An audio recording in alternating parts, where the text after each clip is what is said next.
Haya, mtazamaji, tumerejea tena na kama alivyokueleza Emmanuel Mwakapotela kwamba tutakuwa na wageni ndani ya studio, na mara hii tayari wako hapo wameshaketi katika viti tuweze kuzungumza kwa dakika hizi kuelekea pale saa 2 asubuhi nini ambacho tunakizungumza kwa siku hii ya leo, lakini pia matokeo yake ni yapi kwa hiki ambacho tunakijadili hapa.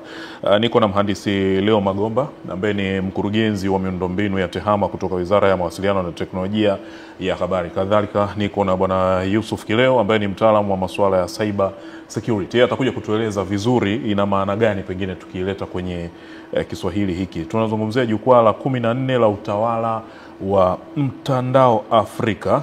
Jukwaa la 14 la utawala wa mtandao Afrika. Tutatueleza ni nini jukwaa hili, ni nini na pengine linafanyikia Tanzania kwa sababu gani, na ni siku gani na vitu gani ambavyo vitakuja kujadiliwa katika jukwaa hili la 14.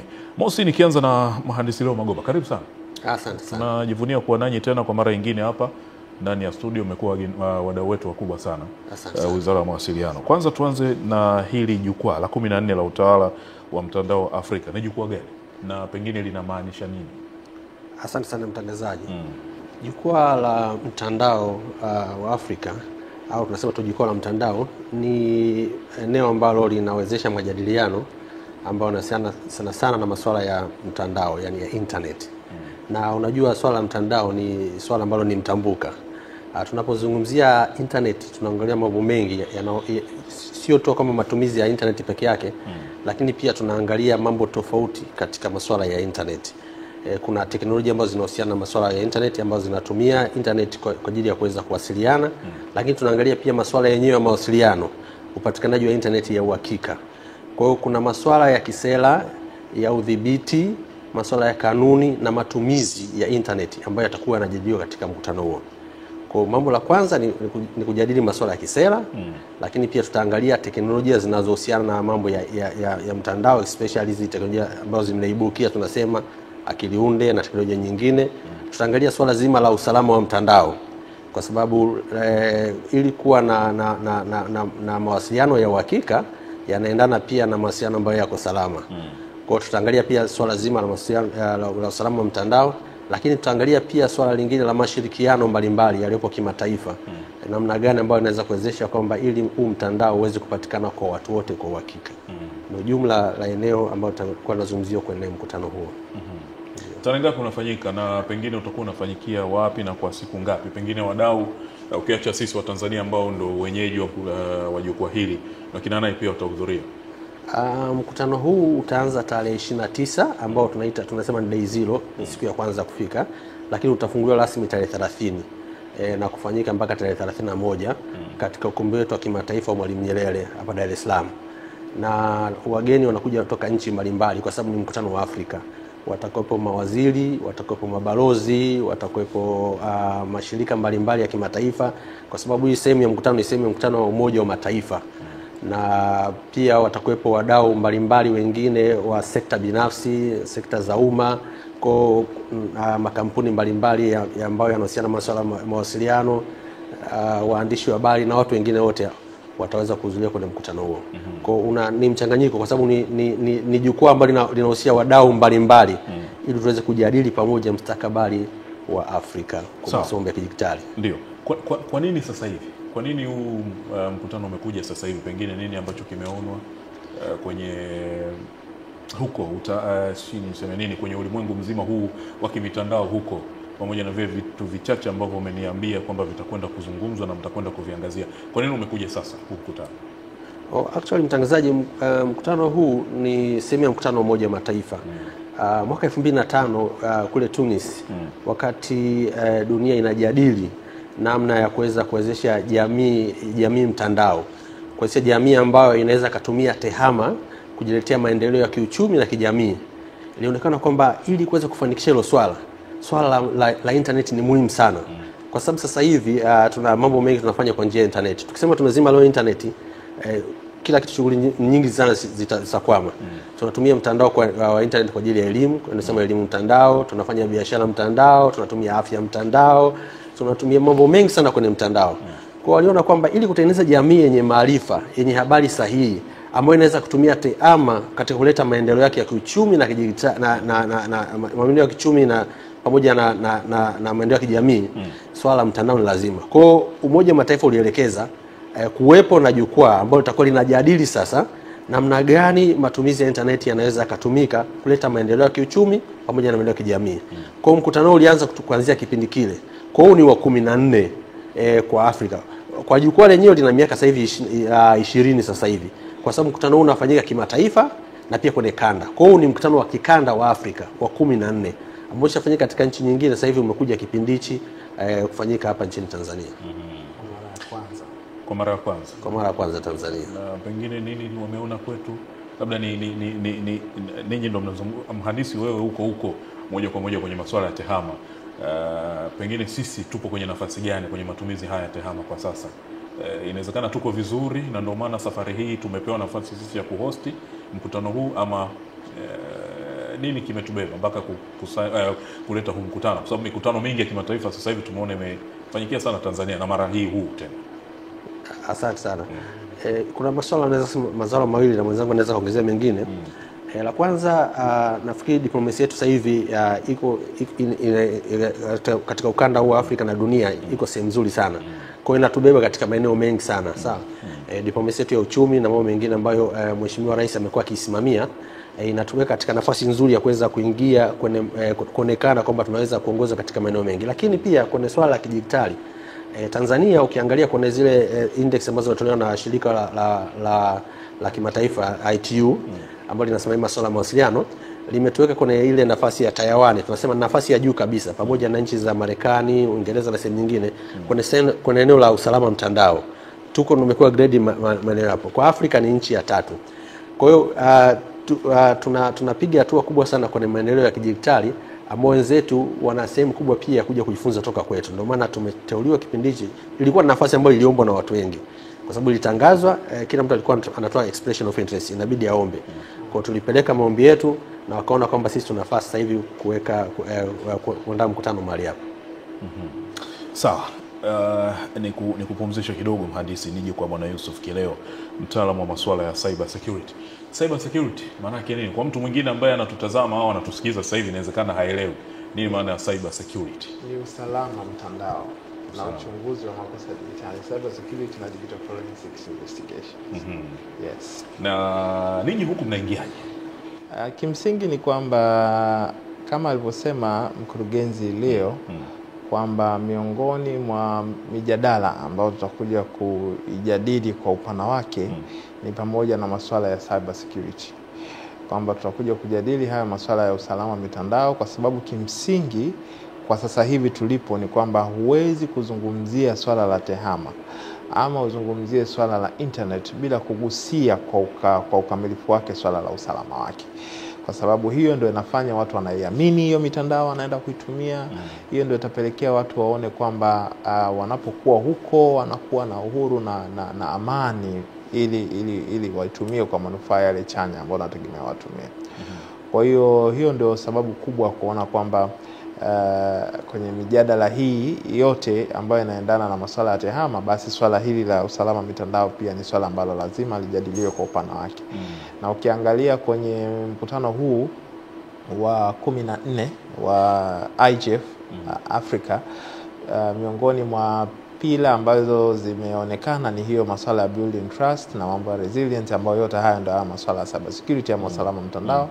Kuhakikisha kwamba tunaangalia mustakabali kwanza tulipotoka, tulipo na huko mbele tunaenda vipi, ili kuhakikisha kwamba bara letu kwa ujumla wake linaendelea kubaki salama, na watumiaji wa mitandao na watumiaji wa teknolojia basi wanaendelea kuitumia hii teknolojia katika hali ambayo ni nzuri na kwa manufaa ili waweze kufanikiwa na kupata zile tunaita positive impact ya hizi mitandao.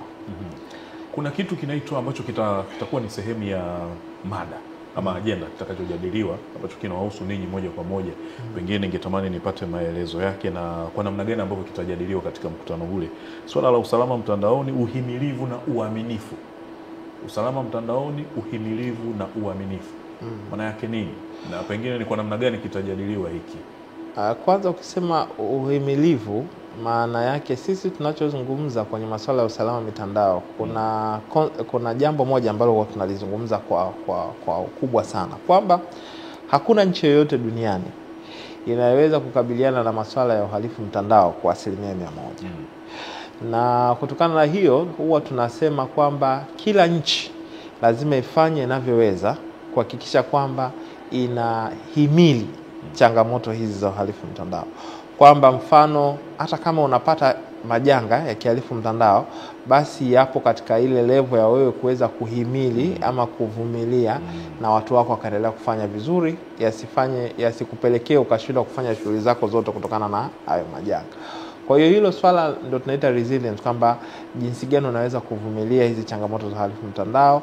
Namna nzuri ya mijadala ya tutaweza kuangalia jinsi gani watu wanaweza kupunguza changamoto za kihalifu mtandao na best practice, yani wengine kwenye mataifa mengine wameweza kufanikiwa vipi, wanafanyaje, ikiwepo sisi tulivyofanya vizuri kwenye maeneo mengi.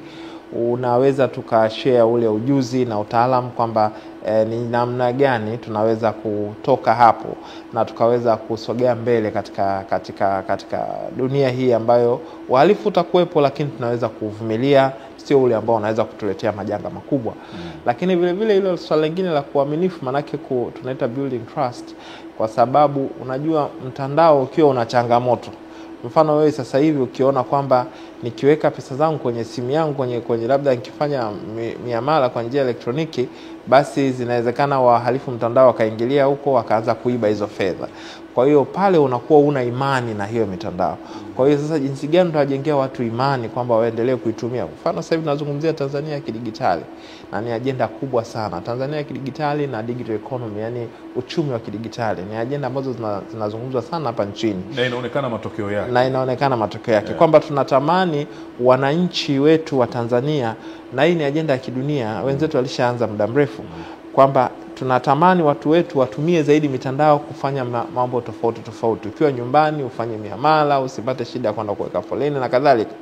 Sasa ili mtu aweze kuamini hiyo mitandao, aweze kuitumia akiwa na uhuru na amani kwamba vitu vyake viko salama, vinaenda vizuri, lazima basi tumhakikishie kwamba kuna usalama ambao una nguvu kubwa inawekwa kwenye huo usalama. Na ndio sababu kubwa, mfano hapa Tanzania sasa hivi tuna kitu kinaitwa Data Protection Commission, ambayo ina ulinzi wa taarifa binafsi, tume ya ulinzi wa taarifa binafsi nchini, kwamba mahususi kuhakikisha kwamba zile faragha za watu zinaweza kulindwa kupitia wanapofanya miamala, wanapofanya mawasiliano hapa na pale na kadhalika.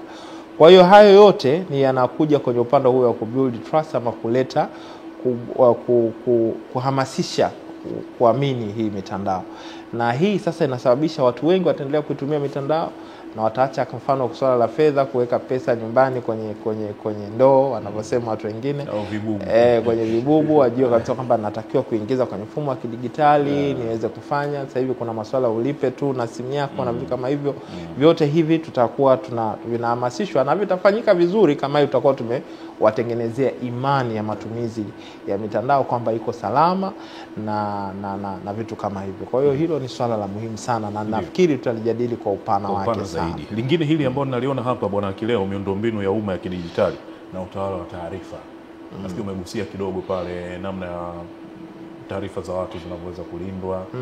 Lakini umezungumzia kwamba nilichofurahia, amezungumza kwamba swala ni kuhakikisha kwamba kitehama sisi tuko vizuri. Hata kama tutapata madhara, basi yasiyo yale ya kutuathiri moja kwa moja. Na hili sio tu kutuathiri moja kwa moja, lakini zile ambazo zinaweza zikatatulika. Tukisema sasa tunaingia field kwenda kushughulika na matatizo hayo, tuna uwezo wa kuyatatua. Sasa kwenye hili la miundombinu ya umma ya kidijitali na utawala wa taarifa, lenyewe limekaaje? Kwa sababu ni moja ya ajenda ambayo itazungumzwa. Unaona hapo tunazungumzia, unajua sasa hivi ili uweze kutehama, uweze kutamalaki kwenye taifa lolote, lazima miundombinu, ndo anakuja mkurugenzi wa miundombinu hapa. Infrastructure, lazima hizi miundombinu yetu ikae katika upatikanaji wa kutosha, watu waweze mfano sasa hivi usifike sehemu labda umeenda kijijini ukose mtandao, unataka kufanya muamala wa kibenki labda hapo unampelekea mzazi ama mlezi huko kijijini, ushindwa kumfikia kutokana na kule hana mtandao. Kwa hiyo hizo infrastructure ama hiyo miundombinu sasa ni miongoni mwa mijadala, na nafikiri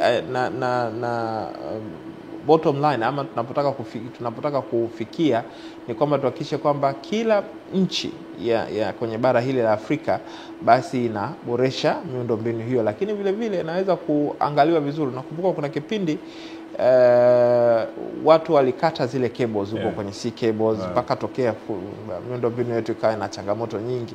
Kwa hiyo vitu kama hivyo ni jinsi gani tutaweza kudhibiti mambo kama hayo. Utawala wa hii miundombinu iweze kuwa na manufaa kwa wananchi ni utakuwa namna gani? Watu wake watanufaika vipi na hiyo miundombinu? Na ni maeneo gani labda bado kuna mapungufu na bado tunatakiwa kuboresha kuhakikisha kwamba watu wengi wanafikiwa na miundombinu ya TEHAMA ili kuhakikisha kwamba wanaweza kunufaika na yale manufaa yanayopatikana kwenye TEHAMA kama mwenzangu alivyosema, kuhusiana na mawasiliano, kufanya miamala, kufanya nani mbalimbali za kijamii, kuna mitandao ya kijamii na wenzake, kuna masuala ya burudani, kuna kusoma, kuna afya, kuna sasa hivi tuna vitu tunaita kuendesha hii miundombinu muhimu, critical infrastructure, kama usafirishaji, mambo mbalimbali, ambapo yote hiyo vile vile mbali na kuendeshwa tu kutumia TEHAMA, vile vile inapaswa kulindwa ili kuhakikisha kwamba watu wanaitumia hiyo bila kupata tashwishi zozote pale wanapokuwa kwenye miundombinu. Sawa. Umezungumzia miundombinu, sasa hapa narudi kwa mkurugenzi. Mkurugenzi, kuna swala la ufikiaji wa mtandao kwa wote na uunganishaji wa maana. Nafikiri hii masuala ya miundombinu inaingia hapo. Hii nao ni moja ya ajenda. Nadhani pia mtenda kuzungumza kwamba tumefikia wapi pengine na malengo yetu. Hili limekaaje, na kwenye mkutano pia tukihusisha na kwenye mkutano pia namna gani tutalijadili? Karibu. Asante. Labda tuanze na takwimu zilizopo kwa nchi yetu. Kwa nchi yetu za dunia, tunakuja Afrika, kuja na nchi. Karibu. Kidunia, takwimu ambazo zimetolewa na ITU ambao ni shirika la mawasiliano ambao linaangalia hizi statistics zote, nasema kwamba asilimia 68 ya watu wote duniani ndio wanaonekana wanatumia mtandao. 68 peke yake. Kwa unaona theluthi nzima ya watu walioko duniani bado wako nje ya mtandao. Ukija Afrika, wanasema asilimia 38 by ile ilifika 2024 ndio inaonekana inatumia mtandao. Lakini kwetu ni tofauti kidogo, sawa? Kwa nchi kama nchi, sisi ni hadi sasa hivi takwimu zimetolewa mara mwisho na TCRA zinasema ni asilimia 74 inaonekana wanatumia mtandao. Kwa hiyo unaona tuko zaidi ya average ambayo inaonekana ya Afrika. Afrika inaonekana asilimia 38, lakini sisi tuko 74 hadi sasa hivi. Lakini pia ukiangalia miundombinu ambayo inatoa huduma ya internet, especially mobile, sawa? Kwa sasa hivi kutumia teknolojia ya 3G wanasema tumefika asilimia 92 kwa Tanzania, lakini pia kwa ile teknolojia ya 4G tuko asilimia 91. Kwa kuna swala miundombinu tunaenda hatuko pabaya, tunaenda maeneo mazuri. Kwa tumebakiza asilimia chache tuweze cover maeneo yote, lakini ni kwa maeneo ya watu, kwa maeneo ya geographic ambao nasema ni maeneo ya nchi nzima bado iko kwa asilimia 74. Kwa hiyo tunajaribu kuangalia, maana unajua teknolojia ya internet pamoja na ina faida kubwa sana kwa watu wote, lakini lipo kundi ambalo limeachwa. Kwa unafanyaje ukisha hili kundi ambalo limeachwa na hiyo lipate hiyo huduma? Lisiweze kupanga foleni, lisiweze kupata shida nyingine. Kwa hiyo tunaangalia mawasiliano kwa wote. Sasa hapa Tanzania serikali ilianzisha mfuko unaitwa mfuko wa mawasiliano kwa wote, UCSAF, ambao umesaidia sana kuhakikisha kwamba unapeleka mawasiliano kwa maeneo ambayo si rafiki au hayana mazingira mazuri kwa wale watu wa huduma, hayawavutii kupeleka huduma. Ukiangalia UCSAF imeshapeleka minara takriban 1300 na kitu imejengwa hapa nchini, ambayo inapeleka mawasiliano kwenye vijiji zaidi ya 3700. Na kuna mradi ambao unaendelea sasa hivi ambao Mheshimiwa Rais alizindua wa minara 758 ambao utekelezaji wake umeshafika kwa asilimia 64 kwenda mbele. tukikamilisha mradi huo tutakuwa tumefika sehemu nzuri. Na mradi huo ulikuwa unasaidia pia kututoa kwa maeneo ambayo yalikuwa yanatumia simu tu ya kupiga na kupokea, hizi unasema simu za kawaida, kwa minara 304 wameweza kuiupgrade kuitoka katika teknolojia ya 2G ambayo inatumia simu za kawaida kuipeleka ambayo inaweza kutumia mtandao minara 304. Kwa hiyo hizo ni juhudi zote ambazo zinafanywa na serikali kuhakikisha kwamba kila mtu regardless alipo hapa nchini anaweza kupata mawasiliano ya uhakika na salama. Sawa sawa. Na kuna swala lingine la akili bandia ama akili unde, Kiswahili kipya sasa hivi. Akili unde na teknolojia zinazoibukia. Huku inawezekana watu wanafahamu kidogo akili unde ama akili mnemba kwa sababu elimu mnaitoa kubwa sana. Ni moja ya ajenda itazungumzwa katika mkutano huu. Pengine hii nao limekaaje? Lakini pia kwa upande wa hizi teknolojia ambazo zinaibukia, hili pia litakuja kwako Bwana Kileo akishazungumza mkurugenzi hapa. Kwa namna gani ambavyo mnadili nazo hizi? Hili tutalijadili kwa namna ipi? Hili ni swala ambalo sasa ndio linaibukia, yani katika teknolojia mpya hapa duniani na hapa nchini pia tumeshaanza kwenda nalo vizuri. Kwa hiyo tunaandaa masuala ya sera, masuala ya kanuni na udhibiti. Maana teknolojia ya akili unde inakuja na mambo mengi sana. Inaweza ikabadili hata kipindi hichi ikakuwekea maneno mengine. Wewe umezungumza hivi ikasema hivi, sawa. Tunaona juzi hapa kwenye Grok walichokuwa nafanya kwenye mtandao, sawa. Watu wanachukua wanabadilisha picha, wanafanya hivi, sawa. Yapo maneno mengi sana, lakini sisi tunajaribu kuweka tunajadili kuwa na sera na udhibiti ambao utafanya matumizi yake yaweze kuletea maendeleo. Kwa sababu inasaidia sana. Unajua sasa hivi unaweza ukaamka asubuhi, sawa, ukaona kitu chako unataka kufanya, ukiuliza kwenye akili unde itakuletea kila kitu ambacho unataka kufanya. Kama ni habari gani unatafuta na vitu vingine, inakusaidia kuweka vitu vingi sawa sawa. Akili unde inasaidia sana kwenye masuala ya afya, masuala ya kilimo, masuala ya usalama na mambo mengine mengi. Inasaidia kwa sababu inaweza kuchakata kwa haraka na kupata majibu kwa haraka, tofauti na mwanadamu ambao wakati mwingine una process ndefu sana ya kufanya, lakini yenyewe unaweza kuuliza mara moja ukaifeed ikakusaidia ukafanya maamuzi yako kwa haraka na kwa wepesi katika mambo. Kwa hiyo tutaangalia masuala yote ambayo yanahusiana na akili unde, teknolojia inahusiana na nini, faida zake, tunafanyaje tuweze kuitumia kwa usahihi na mambo mengine yote ambayo yanapaswa kujulikana kwenye hii teknolojia. Tutakuwa tunaangalia yote kwa pamoja. Sawa. Bwana Kileo, haitaishia hapo tu.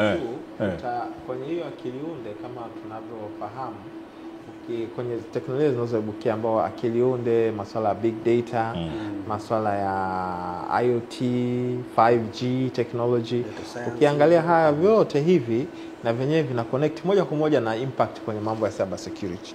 Ina connect vipi? Tunaona kwamba vitu kama akili unde imekuwa sasa hivi tunaona malalamiko mengi kwamba inaweza, kama hapa pia ameeleza mkurugenzi, kama vinatumika wakati mwingine vibaya. Kwa hiyo hapo sasa vinaweza vikawa tayari either vinaingilia faragha za watu, na kumbuka akili unde inatumia data kwa wingi. Kwa hiyo inawezekana vile vile taarifa mbalimbali zikaingia kwenye sehemu ndio sio, lakini vile vile zinaweza zikatumika kwa ajili ya kusambaza hizi taarifa ghushi.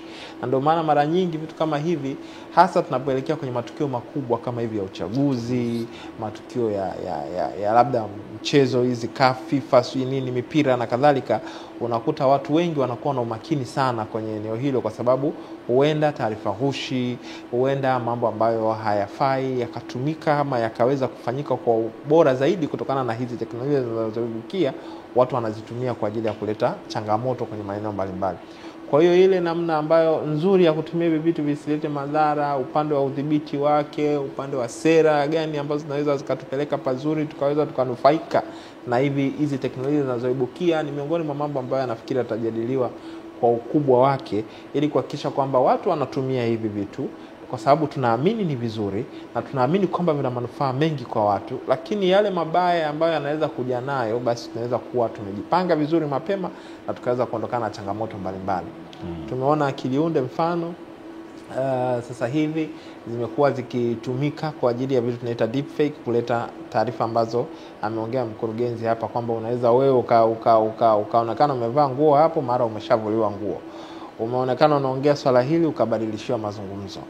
Inaonekana uko hapa lakini wakasema ulikuwa sehemu nyingine tofauti, lakini vitu kama hivyo. Lakini vile taarifa zile jinsi gani zinaweza zikaenda zikadanganywa kwenye ile data zikachezewa kule, alafu akili unde ikatoa taarifa ambazo sizo sahihi na mambo kama hayo. Kwa hiyo hayo yote hayo ni changamoto hizo. Sasa tunazikabili vipi?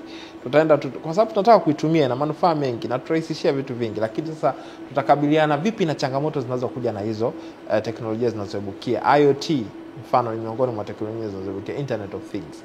Yani sasa hivi ukiangalia hata mfano SGR yetu unaona inatembea, lakini sensors zimewekwa kila mahali, ni teknolojia inaiongoza ile SGR kutoka sehemu moja kwenda sehemu nyingine.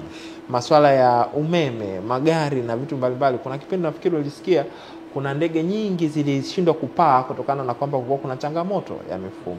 Kwa sababu gani? Hivi vitu vingi vinaongozwa na hivi vitu IoT, unakuta big data, kuna masuala hayo cyber security ndio inaingia huko ndani, usalama mitandao, mambo ya artificial intelligence ambayo ndio hiyo akili unde na mengine yote kwa pamoja haya, ambayo sasa hivi tunaona kwamba kutokana na impact yake kubwa, si kwamba ni mapya kama inavyosemekana, yamekuwa muda mrefu. Ndio maana mimi nimesomea mambo hayo, lakini ni miaka kadhaa iliyopita.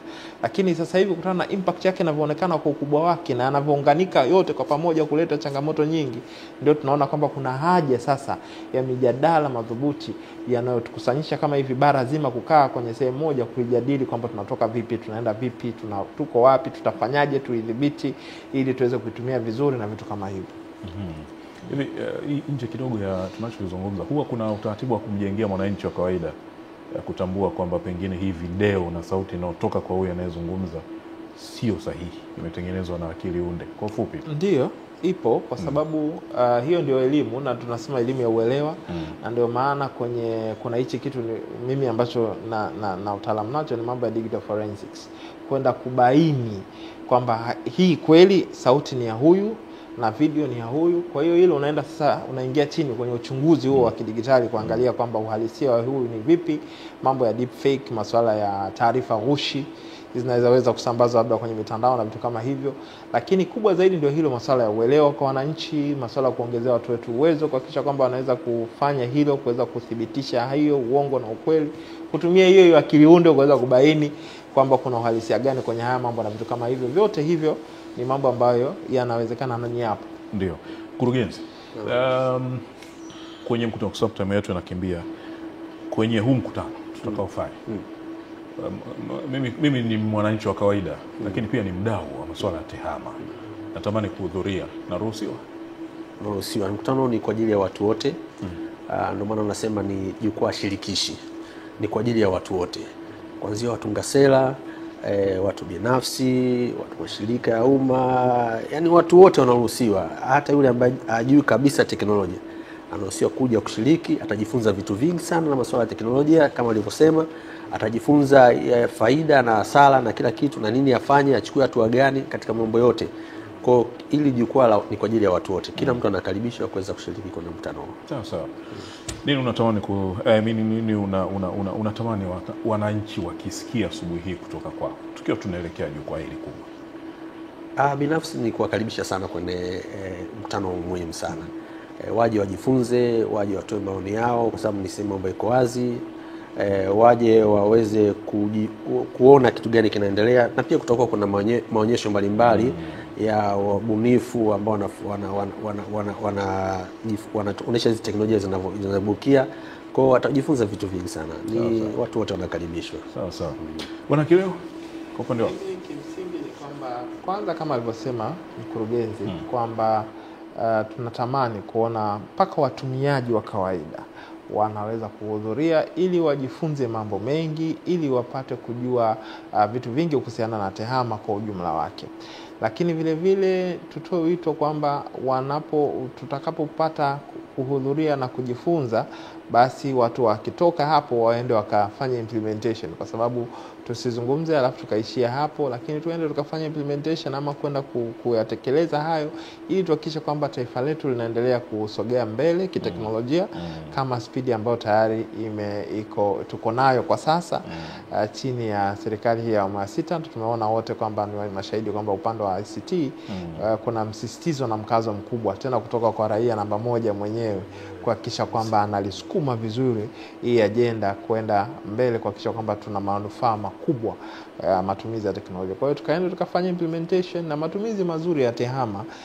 Ni wito mkubwa ambao naweza kutumia fursa hii kusema, kwa sababu TEHAMA ina manufaa mengi na tukitumia vizuri inaweza kutuletea mambo mengi mazuri, na tunapotumia vibaya inaweza kutuingiza kwenye majanga mengi tofauti, ikiwa pamoja na hali ya kuchukuliwa hatua mbalimbali na ukajikuta maeneo ambayo hukupenda sana.